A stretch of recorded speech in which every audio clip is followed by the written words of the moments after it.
Kita akan masuk ke dalam respirasi pertemuan pertama. Selamat datang kembali teman-teman. Kita akan mempelajari tentang akut bronkitis. Kemudian kita pelajari tentang PPOK atau COPD. Namanya ini adalah penyakit paru obstruktif kronik. Oke, kepanjangannya penyakit paru obstruktif kronis. Oke, makanya diambil dari kata PPOK. COPD itu nama bahasa Inggrisnya. Oke, obstruktif pulmonary, chronic obstructive pulmonary disease. Dan kemarin yang kita pelajari di free class itu adalah asma. Nah, kita akan mempelajari pertama terkait dengan bronkitis. Nah, akut bronkitis artinya kalau misalnya akut bronkitis berarti ada permasalahan ataupun didapatkan adanya suatu inflamasi, ya, pada bronkus. Pada bronkus. Kan saluran pernapasan itu mulai daripada trakea, kemudian dia bercabang menjadi dua, oke, yang kita sebut dengan karina. Kemudian dia akan bercabang bronchus lobaris dextra dan bronchus lobaris sinistra. Nah, ini yang kita akan berbicara tentang adanya peradangan pada daerah bronchus. Kemudian dia akan membentuk suatu bronkiol. Dia akan membentuk dia akan membentuk suatu bronkiolus. Nah, ini kalau kita berbicara tentang bronkitis, maka yang bermasalahnya itu adalah daerah bronchus. Nah, apa itu bronkitis? Jadi, bronkitis ini merupakan suatu batuk akibat adanya inflamasi yang terjadi pada trakea dan adanya suatu inflamasi pada saluran napas besar tanpa terdapatnya tanda-tanda pneumonia. Oke, tanda-tanda pneumonia itu pasiennya didapatkan adanya demam, teriasnya, batuk, oke, dan sesak. Nah, sifat batuk dari suatu bronkitis akut khasnya ialah pasiennya itu batuknya kering dan produktif. Artinya batuknya kering dan produktif adalah pasiennya itu batuk, oke, kering tapi sering, hampir setiap hari. Nah, untuk menyingkirkan infeksi saluran pernapasan seperti apakah itu suatu infeksi parenkit paru, pneumonia, PPOK, ataupun sinusitis. Nah, biasanya faktor resiko pada orang-orang yang bronkitis pada pasien dengan kontak erat pada orang-orang yang menderita common cold itu adalah ISPA, orang-orang yang infeksi saluran pernapasan bagian atas, atau ada orang-orang yang menderita bronkitis akut. Nah, pasien yang tidak pernah mendapatkan imunisasi dan adanya pajanan rokok, polusi industri, dan debu. Oke, jadi ini kita lihat orang yang bronkusnya yang normal, oke, pasti saluran nafasnya bersih, dan orang saluran nafasnya yang menyempit pada daerah bronkus. Jadi adanya suatu inflamasi yang menyebabkan didapatkan adanya suatu mukus pada bagian bronkus. Oke, nah faktor risikonya itu hampir suatu gangguan karena adanya merokok. Jadi merokok itu merupakan salah satu faktor risiko dari bronkitis. Tapi ingat, dia tidak khas pada bronkitis. Yang khas nanti kalau dia ada kata-kata merokok di soal, itu kita kaitkan dengan COPD. Oke?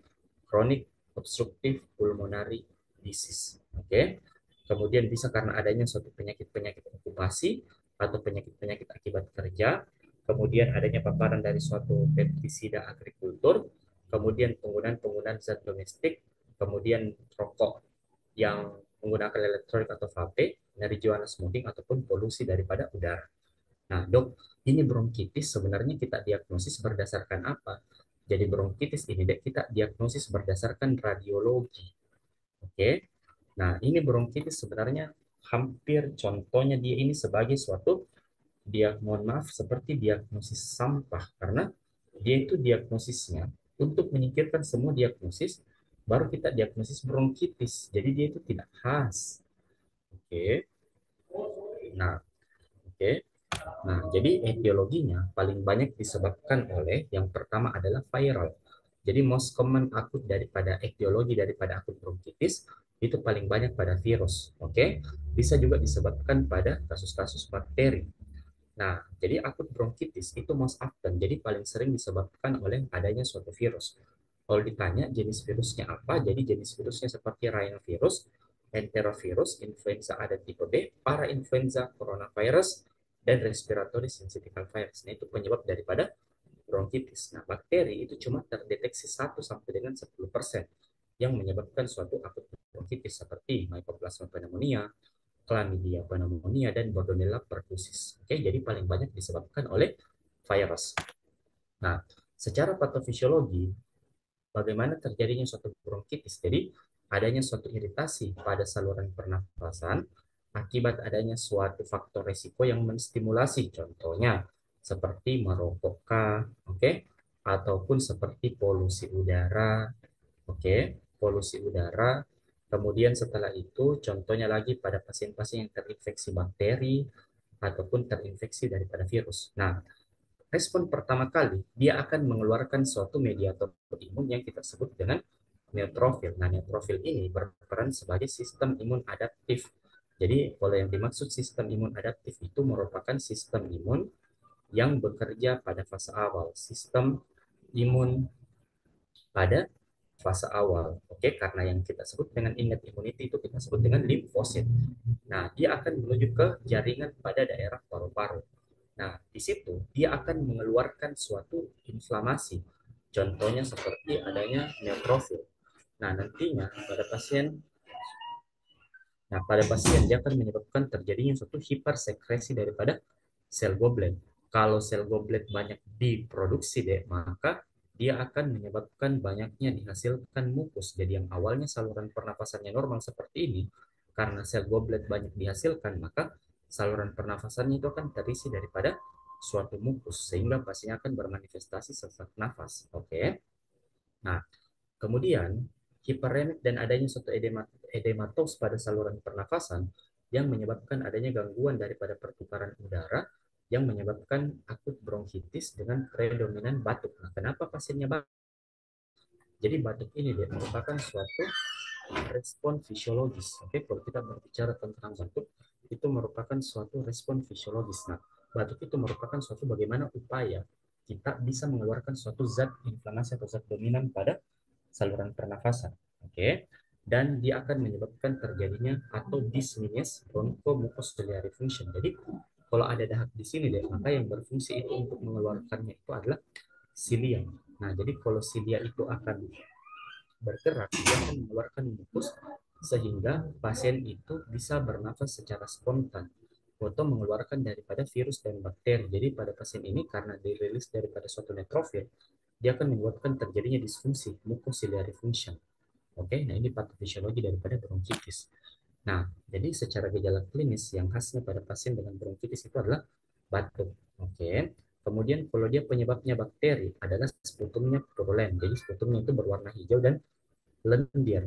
Nah, sulit dibedakan dengan common cold. Biasanya self-limiting disease tidak membutuhkan antibiotik kalau kasusnya disebabkan oleh virus. Kenapa ciri-cirinya kalau dia virus? Dia demamnya tinggi.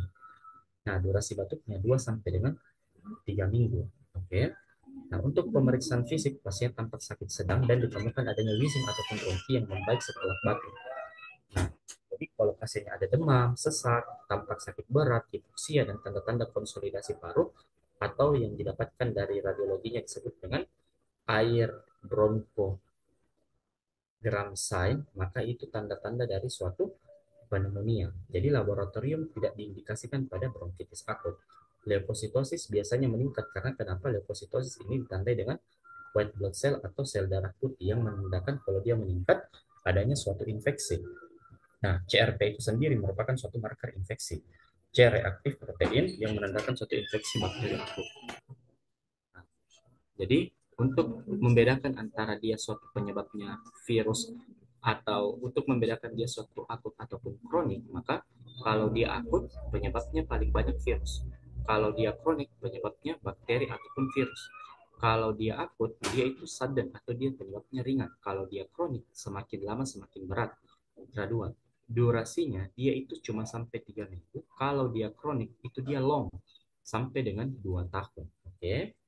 Nah, kemudian kalau akut bronkitis biasanya didapatkan beberapa pada populasi didapatkan pada anak-anak. Kalau misalnya dia yang kronik bisa didapatkan pada usia-usia dewasa.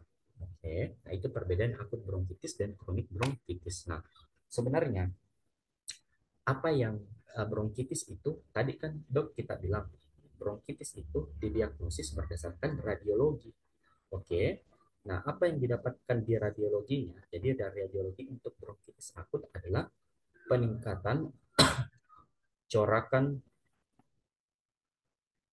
bronkovaskular lebih dari sepertiga lapangan paru. Nah, ini gambaran radiologi khusus untuk bronkitis akut. Nah, ini yang kita sebut dengan corakan bronkovaskular. Nah, ini yang seperti pohon, jemari-jemari pohon. Nah, ini kita tarik garis daripada klavikula, ini sepertiga dari lapangan paru. Dia melebihi sepertiga lapangan paru. Kenapa? Karena dilatasi tadi pada pembuluh darahnya, karena adanya satu batuk yang berlebih sehingga corakan vaskularnya juga dia meningkat. Oke? Jadi kalau ditanya apa pemeriksaan radiologi didapatkan pada bronkitis akut, peningkatan corakan bronkovaskular lebih dari sepertiga lapangan paru. Kalau pneumonia dia didapatkan adanya kita sebut dengan air bronchogram sign. Nah, oke. Okay. Nah, indikasi untuk pemberian radiologi pada kasus-kasus akut bronkitis pada pasien yang sesak ataupun adanya sputum yang berdarah ataupun adanya warna pada sputum. Kemudian nadinya lebih dari 100 kali per menit, pernafasannya lebih dari 24 kali per menit, dan temperaturnya itu lebih dari 37,8 derajat Celcius. Oke. Okay? Dan adanya vocal phrenitus yang positif pada pemeriksaan examination yang menandakan adanya suatu cairan ataupun pada paru-parunya. Nah, jadi ingat deh, bronkitis akut kalau ditanya gambaran radiologinya peningkatan corakan bronkofaskular lebih dari sepertiga lapangan paru. Nah, ini untuk tata laksananya supaya tidak kita bingung dan jarang dimasuk juga tata laksananya. Jadi tata laksananya obatnya antitusif dan protusif, ekspektoran, beta 2 agonis, dan antibiotik itu kadang tidak dianjurkan karena paling banyak dari penyebabnya virus. Nah, yang harus teman-teman tahu ada dua deh, oke? Ada yang antitusif, menekan batuk, dan ada protusif, itu yang untuk membuat batuk yang lebih efektif. Jadi obat-obat antitusif, oke, itu yang menekan batuk, jadi menekan batuk di medulla oblongata, pusat batuk itu di medulla oblongata, dia langsung menekan pusat batuk seperti hidroklorbuasin, dexmetopran, hidrokoden, dan kodein, karbatopenan, dan benzoat. Nah, tapi yang paling sering naik di soal yang ini deh, kodein. Nah, Nah, kodein ini dia akan menekan pusat batuk, mekanisme kerjanya, menekan pusat batuk, oke, okay, pada medulla oblongata. Tapi hati-hati, kodein ini dia itu ada kandungan narkotikanya. Jadi kalau diperiksa nanti urinnya orang-orang dengan kodein, maka dia itu didapatkan biasanya urinnya positif, oke, okay. Di positif narkoba biasanya, oke. Okay.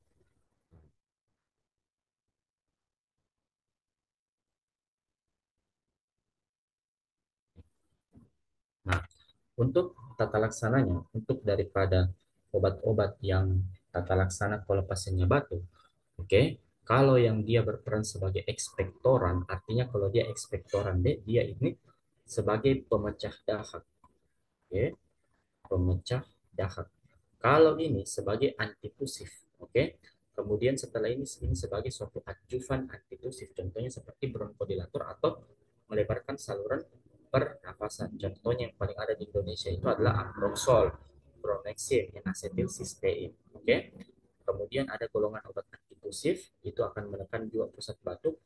Itu contohnya seperti opioid, kodein. Nah, golongan opioid itu pilokodin, etilmorfin, non-opioid, noscapen, dexmetrorphan, clodianol, antihistamin, prometasin, dimethyltramine, sama chlorpheniramine. Oke, ini yang menekan daripada pusat batuk atau dia sebagai obat antitusif, menekan pusat batuk.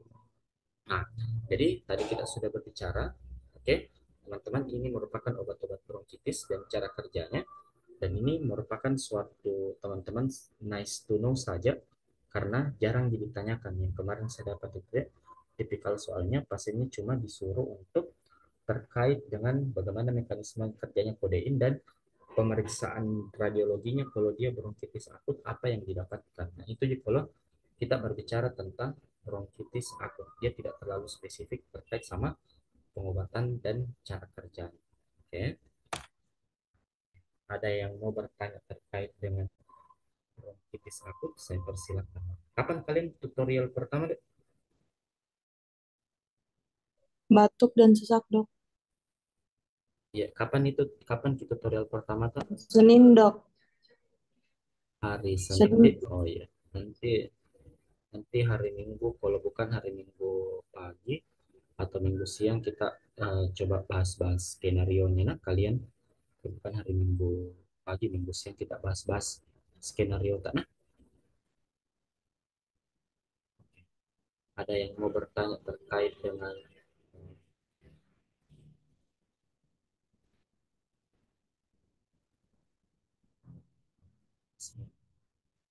tidak ada. Nanti insya Allah kesingat Adit di dokter Adit kesingat di hari kesingat di hari Minggu kita akan bahas-bahas skenario tanah. Kemarin sudah belajar tentang kasus PPOK deh. Sudah masuk dokter Sakaria untuk pemberian penjelasan kasus PPOK. Tapi dok, sudah. Oke, bisa kita respon-respon dulu sebentar.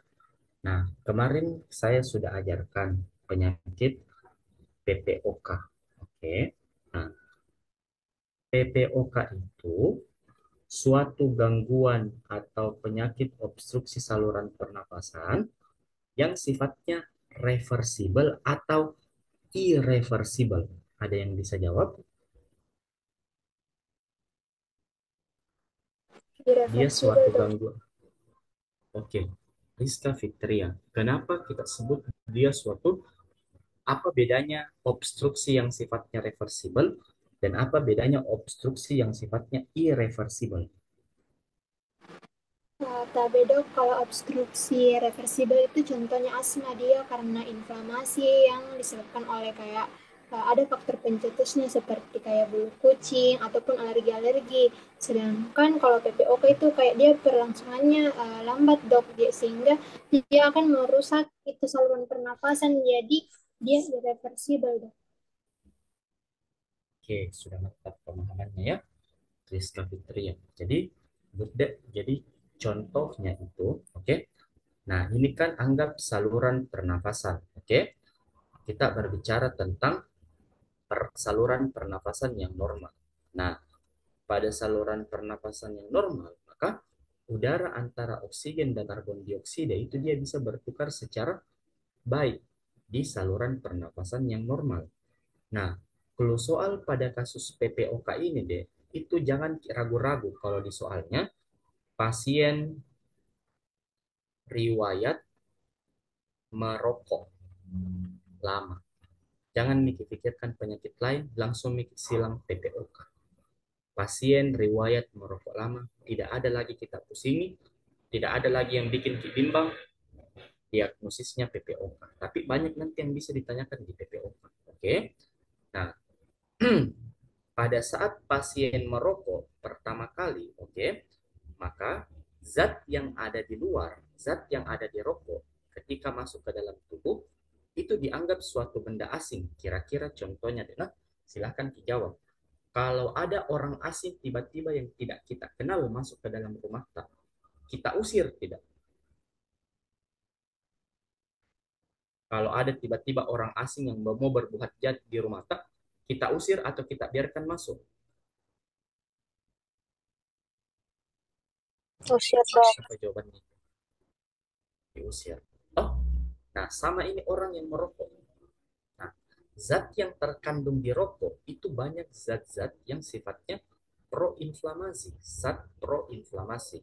Nah, zat ini bukan berasal di dalam tubuh kita, tapi dari luar yang masuk ke dalam tubuh. Nah, zat ini dia akan masuk, oke, ke dalam saluran pernafasan.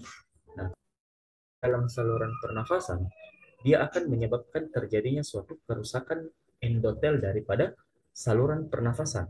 Nah, pada saat pertama kali dia akan dilawan oleh silia. Nah, ada silia di sini yang mengeluarkan suatu patogen zat-zat proinflamasi pada pasien ini. Nah, tapi ketika dia sudah dalam waktu yang lama, jadi namanya penyakit paru obstruktif kronik, maka silianya ini akan rusak. Oke, karena adanya suatu zat-zat yang sifatnya proinflamasi. Lama kelamaan, karena silianya rusak, kemudian mukusnya diproduksi secara terus-menerus, akhirnya saluran pernafasannya menyempit. dan saluran pernapasannya itu terjadi suatu kerusakan. Oke, karena zat proinflamasi. Nah, bedanya kalau asma, oke. Nah, ini yang kita sebut dengan obstruksi sifatnya irreversible. Oke. Nah, obstruksi yang tidak bisa membaik. Nah,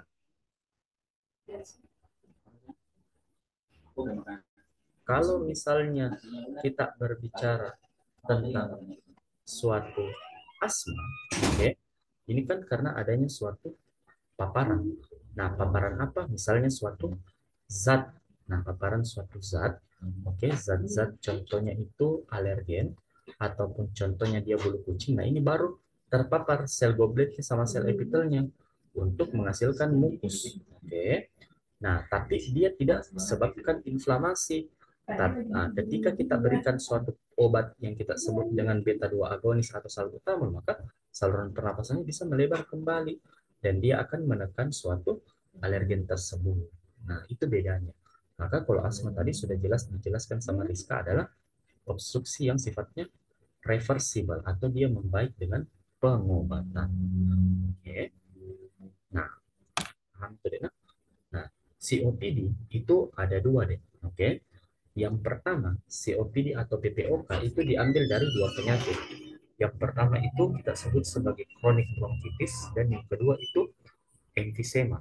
Nah, apa perbedaannya? Kalau dia bronkitis kronik, dia cuma dengan keluhan batuk, produksi dahak berkurang, produksi dahak sekurang-kurangnya 3 bulan dalam 2 tahun berturut-turut. Kalau dia emfisema, dia suatu kondisi adalah adanya suatu destruksi dari permukaan alveolus yang menjadi tempat pertukaran gas. Nah, jadi kalau kita berbicara tentang suatu perbedaan antara uh, COPD dan perbedaan antara bronkitis kronik, oke, okay, dan ini apa lembaran putihnya ini tidak ada di PPT, nah.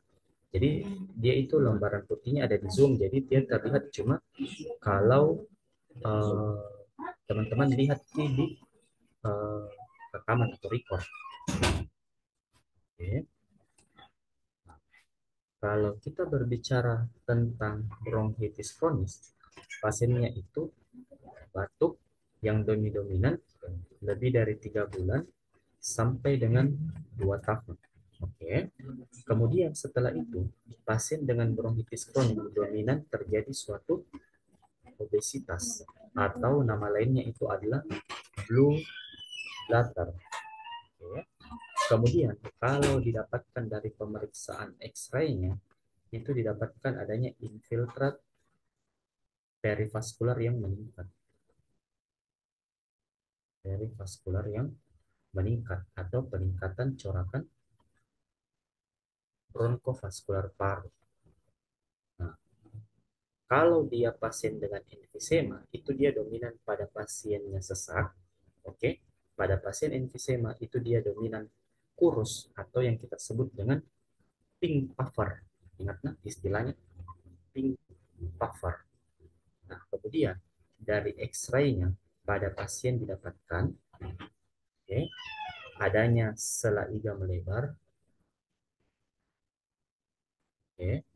Kemudian setelah itu jantungnya berbentuk pendulum. Kemudian setelah itu diafragmanya datar. Oke. Nah, ini khasnya pada kasus emfisema paru. Oke. Jadi sela iganya melebar, jantungnya berbentuk pendulum dan diafragmanya datar. Nah, nanti kita lihat bagaimana hasil radiologinya. Nah, jadi kalau kita berbicara tentang kasus-kasus pada kasus COPD, khasnya dia pada pasien adalah berhubungan sama asap rokok. Intinya ada orang-orang merokok. Ingat saja pada saat teman-teman COPD, maka ingat saja bahwa itu suatu kasus PPOK. Oke. Nah, jadi klinisnya pasiennya sesak, memberat dengan aktivitas, pasiennya batuk kronik dan ingat riwayat paparan polutan atau asap rokok. Nah, dari pemeriksaan fisiknya, teman-teman, kalau muncul biasanya di soal deh adalah pulse lab breathing. Jadi mulutnya dia mencucuk. Kenapa dia mulutnya mencucuk? Karena sesak. Yang kedua, barrel chest. Jadi ini barrel chest. Ini kita sebut dengan tong yang sifatnya dada. Nah, jadi dadanya itu berbentuk seperti tong. Kemudian selega ia yang melebar, penggunaan untuk bantu jalan nafas, dan ini ditemukan adanya suatu clubbing finger. Dari pemeriksaan, diafragmanya letak rendah, serta biasanya heparnya terdorong ke arah bawah.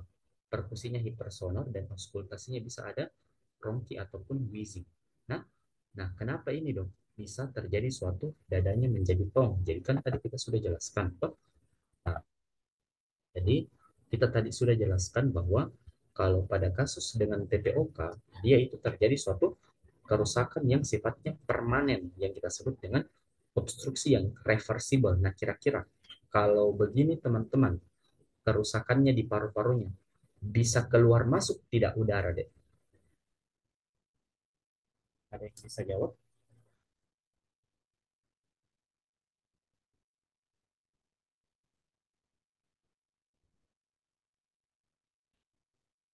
Kalau paru-parunya begitu.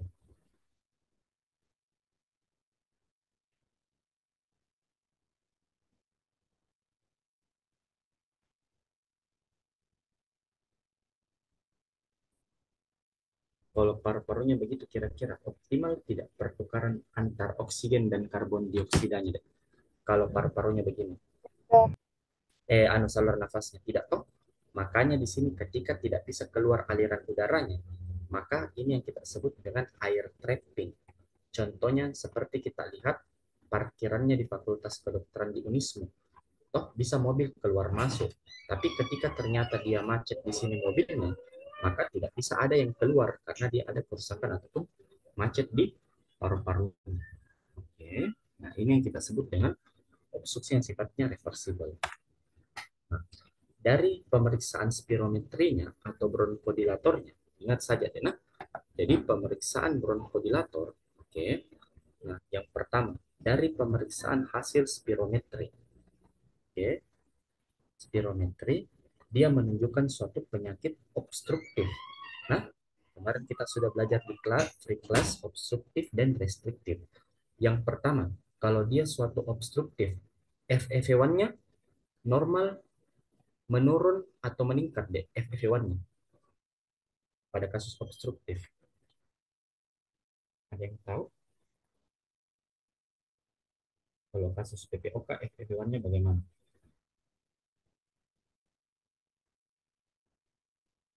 Ada yang masih ingat pada saat kita free class, bagaimana pemeriksaan FEV1-nya?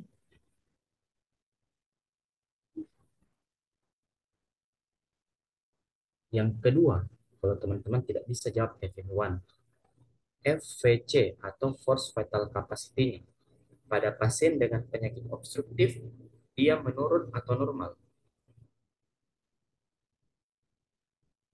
Normal, Yang Dok. ketiga, rasio FEV1 per force vital capacity. Kira-kira bagaimana interpretasinya ini? Ada yang bisa jawab? Kan sudah kuliahnya juga sama dokter Sakaria, spesialis penyakit dalam. Ada yang mau coba-coba tes-tes jawab? Oke, Atsani. Coba beda deh.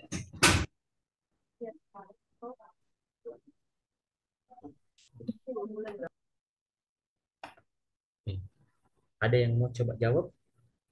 Tapi Dok, kalau yang obstruktif itu FEV1-nya itu kurang dari 80%. Oke, kurang dari 80%. Kalau FEV1 ya, oke, sudah cocok. Force vital capacity-nya bagaimana, Dok? Dia menurun juga, normal atau meningkat?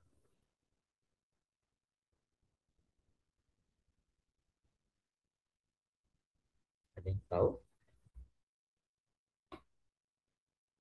Jadi, force vital capacity ini untuk melihat penyakit apa, Dek? Restriktif, Dok. Untuk melihat penyakit. Betul, Taskia. Nah, artinya kalau FVC-nya ini normal atau menurun juga? Coba Taskia kira-kira. Ini kan tadi kita sudah bilang ini suatu penyakit force vital capacity untuk penyakit restriktif. Berarti karena PPOK penyakit obstruktif, force vital capacity-nya bagaimana? Normal, Dok. normal. Oh, nah, jadi dia itu force vital capacity-nya di atas dari 80%. Nah, jadi begini deh. Nah, saya ulangi Pak nah, karena masih banyak Pak belum mengerti apa itu pemeriksaan FEV1, apa itu pemeriksaan force vital capacity, Dek. Berarti ada yang tidak nonton free class ini, Dek. Nah, jadi pemeriksaan penunjang dari kasus respirasi itu namanya pemeriksaan spirometri. Oke. Nah, teman-teman bisa buka di Google bagaimana bentuk alat dari pemeriksaan spirometri. Nilai normalnya hasil spirometri FEV1 di atas dari 80%, force vital capacity di atas dari 80%, FEV1 per force vital capacity itu di atas dari 75%. Nah, ini nilai normal, teman-teman. Oke, nanti silakan teman-teman akan saya respon. Nah, yang pertama, FEV1, oke, itu untuk melihat jumlah, oke, jumlah udara, oke, yang diekspirasi dalam 1 detik. Oke. Nah, FEV1 ini untuk menilai fungsi saluran pernafasan. Nah, fungsi saluran pernafasan artinya kalau FEV1 ini dia untuk mendeteksi adanya suatu penyakit obstruktif. Oke. Nah, yaitu untuk mendeteksi fungsi saluran pernafasan. Nah, jadi pada kasus FEV1-nya dia terganggu, maka dia bisa suatu obstruktif atau bisa terjadi suatu restriktif. Kan untuk menilai fungsi saluran pernafasan, berarti kalau saluran nafasnya tidak normal, bisa obstruktif, bisa restriktif. Yang kedua adalah force vital capacity atau FVC. Nah, jadi FVC ini merupakan suatu jumlah udara yang dapat diekspirasi setelah inspirasi maksimal. Definisinya, nah, jumlah udara, oke, jumlah udara yang diekspirasikan setelah inspirasi maksimal. Nah, ini untuk menilai penyakit restriktif TOP. Oke, restriktif TOP. Nah, sekarang sama-sama kita melihat interpretasi. Jadi, secara dalam tabel kita bagi atas 3. Obstruktif, restriktif, dan mix. Ada obstruktif, ada restriktif. Nah, sekarang, aduh, hilang lagi. Nah, sekarang, tadi berdasarkan dari penjelasannya, yang pertama, oke, ada obstruktif,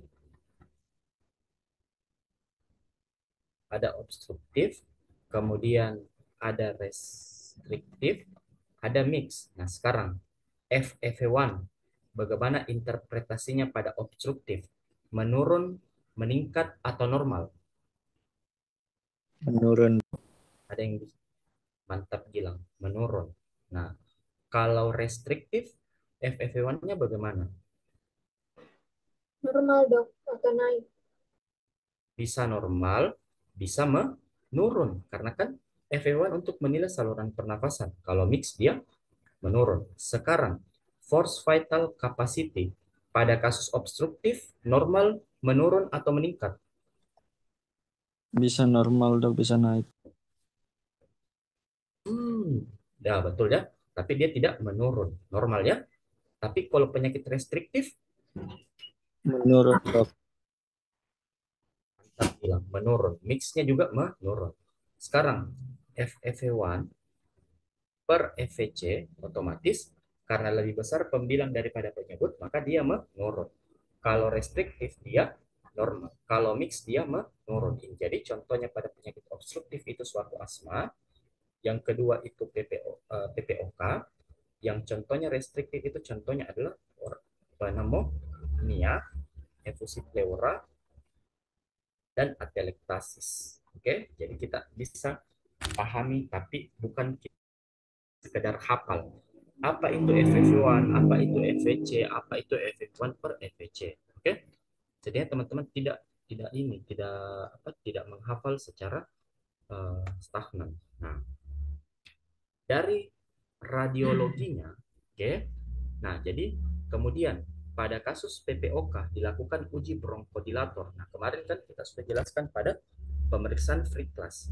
Pada pemberian uji bronkodilator harusnya dia meningkat lebih dari 12% untuk mengetahui dia obstruksi yang sifatnya reversible. Kalau dia cuma meningkat di bawah daripada 12%, maka ini suatu obstruksi yang sifatnya reversible atau yang kita sebut dengan PPOK. Nah, ini yang kita lihat ya.